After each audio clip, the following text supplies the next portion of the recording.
Olá, hoje vamos falar sobre a contabilidade de ganhos, um conceito de contabilidade proposto por Goldrich na teoria das restrições e que foi aprofundado por Corbett em seu livro de contabilidade de ganhos.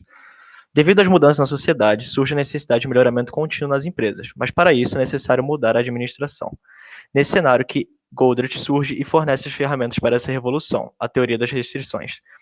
Mas antes de entender como ela funciona, é necessário entender como a contabilidade de custo era incoerente com a realidade moderna. A contabilidade de custo tenta minimizar os custos do produto, uma vez que pressupõe que quanto menor o custo de um produto, maior o lucro da empresa. Entretanto, o investimento em um processamento que não aumenta o número de vendas resulta em prejuízo. Esse é o erro fundamental na contabilidade de custo. No cálculo do lucro líquido, as despesas operacionais também eram incorporadas, e assim, era possível calcular o lucro e o custo individual por produto. Na época em que foi criada, a contabilidade de custo era uma boa aproximação, já que os custos eram compostos apenas pela matéria-prima e mão de obra direta. Nos dias atuais, apenas a matéria-prima varia as despesas diretamente com o volume de produção, já que a mão de obra não é mais paga por unidade produzida. Assim, Goldratt cria a teoria das restrições, que se baseia no princípio de que existe uma causa comum para muitos efeitos. Encara toda a empresa como um sistema. Toda ação tomada por parte da empresa deve ser julgada pelo seu impacto no propósito global. Além disso, todo sistema tem pelo menos uma restrição, algo que impeça o sistema de atingir um desempenho maior. A teoria das restrições fornece um processo de otimização contínua formado por 5 etapas.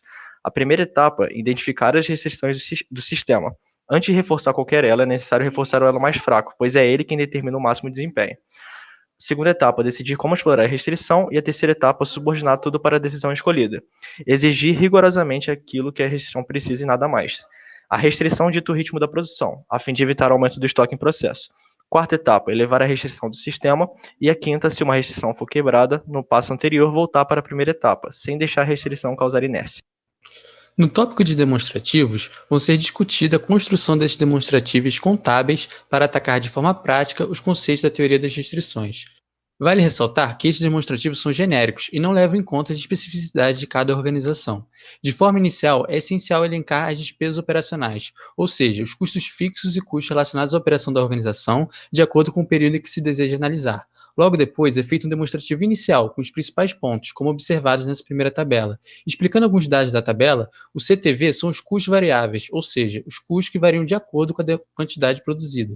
O ganho unitário representa o ganho da organização por unidade e o tempo no recurso com restrição na capacidade é quanto tempo o produto consome nesse recurso, e ele se refere a todas as etapas. Por último, a coluna F indica o quanto de dinheiro entra a cada unidade de tempo gasto nesse recurso com restrição. A partir disso, é possível fazer uma previsão fazendo um demonstrativo de simulações de resultados. Nele são adicionadas algumas informações importantes, como demanda, que no caso é a previsão de vendas, o mix de vendas, o tempo total no recurso com restrição e as porcentagens de utilização desse recurso de acordo com a capacidade, e também o ganho total. Além disso, são adicionados fora da tabela a capacidade, o lucro líquido, o investimento e o retorno sobre esse investimento, o RSI. O lucro líquido são os ganhos subtraídos das despesas operacionais, enquanto o investimento é o valor de todos os ativos para a produção. Logo depois, com a produção e vendas realizadas, é feito um novo demonstrativo, para compreender e comparar os resultados reais com a simulação feita anteriormente. Nesses demonstrativos, vão ser preenchidas as mesmas colunas, mas agora com os números reais, e vão ser adicionadas novas informações para a relação entre esses dados. Assim, mostrado na tela em algumas porcentagens que representam, em geral, sua eficácia. Agora iremos falar sobre o uso da contabilidade na teoria das restrições. Primeiramente, podemos dizer que ao alcançar o máximo da produção possível, as empresas precisam escolher no que focar na hora de produzir. Bom, começaremos, portanto, com um problema na linha de produção. Todos os exemplos citados posteriormente poderão ser benéficos quanto maléficos. O que irá ditar isso será o estudo pela contabilidade. O primeiro exemplo consiste em contratar mais funcionários para ajudar na velocidade de produção, aumentando assim a produtividade, porém aumentando também as despesas com o assalariado. Dessa forma, cabe analisar que se essa implementação foi positiva. Outro sim, iremos dizer sobre as escolhas entre manter um cliente ou não, supondo que esse peça um desconto sobre alguma compra. É benéfico para a empresa dar um desconto para esse cliente? Não seria melhor perdê-lo e focar num produto que possui uma maior rentabilidade, uma vez que a capacidade máxima já foi atingida? Agora, indo para a terceira e quarta situação, vemos a compra de matéria-prima mais elaborada e a sua venda menos processada. Essa faria com que a empresa não perdesse tanto tempo na hora de processar algo mais bruto e também na hora de vender algo mais trabalhado. Porém, ao fazer esse tipo de atitude, iria tanto gerar um maior custo de matéria-prima, como diminuir o valor de venda do seu produto final. Porém, isso seria vantajoso, uma vez que iria sobrar mais tempo para as outras tarefas. Agora, levando a restrição não mais para a produção e sim para o mercado, cabe-se dizer sobre a exportação de produtos com um preço abaixo do praticado no mercado interno. Essa ação seria benéfica, uma vez que iria utilizar mais da sua capacidade produtiva. Contudo, se em algum momento for mais vantajoso vender para o mercado interno, e a empresa não possuir mais capacidade produtiva, terá que escolher entre o mais lucrativo.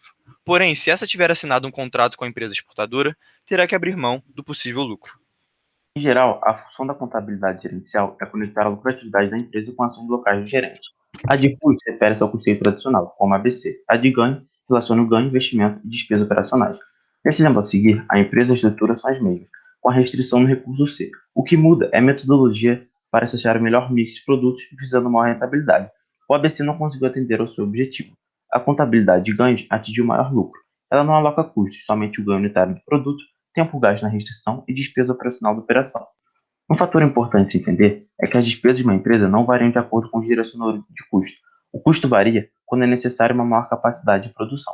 Nas diferenças, a de ganho apenas considera os fatores que impactam na meta. Já a de custos relaciona coeficientes locais, lotes econômicos e minimizar custos unitários.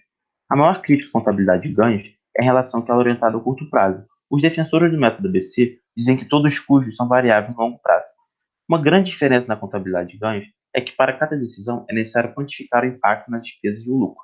A contabilidade de ganhos depende, de certa forma, da administração da produção. O entendimento do papel da restrição e o seu posicionamento estratégico são fundamentais para entender tais metodologias. E é importante comparar tal recurso com a necessidade de acréscimo para a produção. Se for investimento barato, compensa realizar. Seguindo com a análise, há de se ressaltar a mudança de paradigma na contabilidade gerencial. Esta tem como pressuposto ser base para a tomada de decisão e ser a ligação entre as ações dos gerentes com a lucratividade da empresa. Nesse sentido, é válido comentar sobre como deve ser feita a precificação dos produtos. Esta deve ocorrer não pelo custo somado a um lucro de certa forma justo, mas sim pela percepção de valor dos consumidores, uma vez que os custos não refletem o benefício que determinado produto pode gerar. Outro ponto importante nessa mudança é que, com o foco nos ganhos, a empresa passa a procurar por novas oportunidades no mercado. Tendo em mente suas restrições, ela tem condições de suportar uma maior diversidade de produtos e maior volume de produção, atingindo novos mercados. Para finalizar, é válido comentar que em um paradigma de otimização e evolução constante, não é possível continuar com a mentalidade focada na redução dos custos, uma vez que esses não podem ir além do zero. Em oposição, os ganhos podem ser infinitos e refletem os objetivos da organização. Assim, após comentar os principais pontos da contabilidade de ganhos, finalizamos nossa apresentação. Obrigado.